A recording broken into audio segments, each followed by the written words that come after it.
كانت في واحدة بتربي في أطفال، فالمهم هي كانت بتحبهم جدا لدرجة إن هي كانت من كتر حبها ليهم كانت دايما بتيجي على نفسها عشانهم.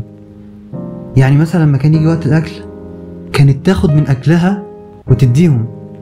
هي معتقدة إن هي كده بتحبهم جدا وإن هما كده هيبقوا أحسن، بس مع الوقت هي بدأت ما تاكلش عشان تديهم أكلهم، فبدأت تضعف وبدأت تحس إن هي مش قادرة وصحتها تنزل لحد ما بقتش قادرة إن هي تتحرك من مكانها حتى، فبالتالي ما بقتش قادرة تديهم الأكل ده.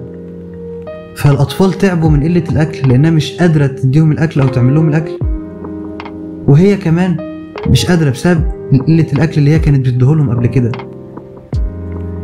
الفكرة يا صديقي إنك ما تحرقش نفسك علشان الآخرين. نفسك مهمة جدا، لأن صدقني لما تحرق نفسك انت بالتالي هتبدأ تأثر على الآخرين اللي حواليك ويبدأوا هما كمان حياتهم تبقى أوحش.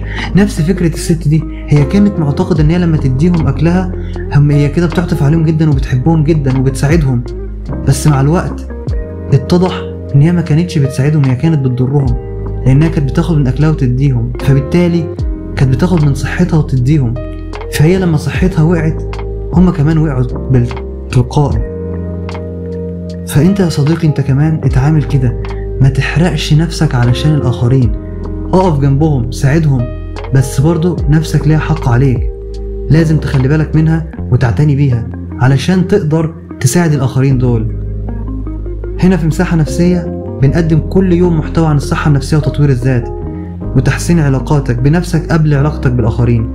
فلو انت حابب انك تطور من صحتك النفسية يبقى لازم تعمل فولو للصفحة دي، وما تنساش تعمل لايك على الفيديو ده، ويا ريت تقترحوا عليا في كومنتس او على رسائل الصفحة على مواضيع جديدة نتكلم عنها.